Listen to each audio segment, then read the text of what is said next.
All right, folks, I wanted to show you a little bit more on how we do this cover cropping work. I got the camera woman out here because I cannot really do this effectively on both sides of it. So I've got my board, my piece of angle iron, and my rope. And all you do is just step on it, lift your foot a little bit, come forward, and push it down. And then what I like to do, once I get it pushed down, I give it a stomp. And I put my foot on the board, lift, forward, stomp.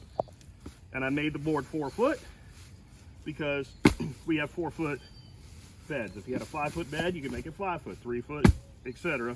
Now, if you're not using raised beds, if you're in ground, I'd say make it a couple inches broader so you get the edges better than I can in a raised bed. But if Dorothy come over here, you can see everywhere I've kicked, you get these bruise marks. This is where we're actually crimping the cover crop. And again, just I come forward about 6 inches at a shot and kick it in. 6 inches, push down, and kick it in. And this is an 8 foot bed. Takes a couple minutes to do it this way. Now, if you're on a big scale, this probably is not the way you want to do things. But most of us that have home gardens, this is more than sufficient. And when I finish that, what I'll do, I'll come here on the sides, and any place where these guys have kind of escaped, I'll just kind of roll this over back into the bed, and I'll do a second pass, trying to get as much crimp, and you can see right here where the crimp is. Now, the problem with this is you'll see there's no grain heads on the barley, and what we really want, as I said in my other video, we wanted to get it where they're putting grain on, but they're in what's called the milk stage. That's when it's most vulnerable. So I'm not confident that'll stay down without an additional termination method. So here, how we handle this. Flame weeder.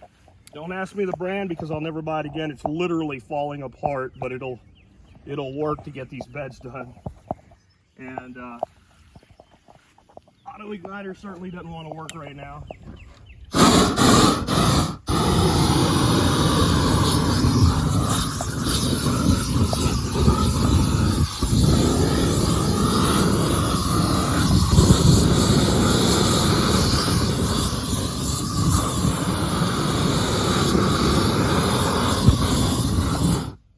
And I'm just going to do that little bit. I just wanted to kind of show you how.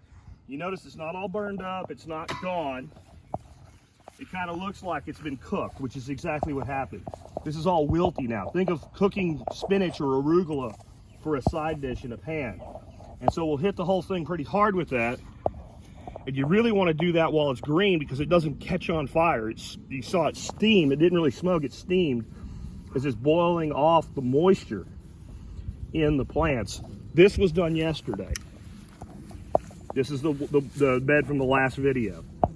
So you could see how quickly that started to die back. By probably tomorrow to midweek, going into next week, this will look like somebody laid down straw. It'll completely turn brown. You will have some stand up and grow back, but with what's going in it, it should be fine. Anyway, we really should have put this cover crop in like November, put it in January. We can get away with that in Texas, but it is going to make the termination have to be a little bit more aggressive.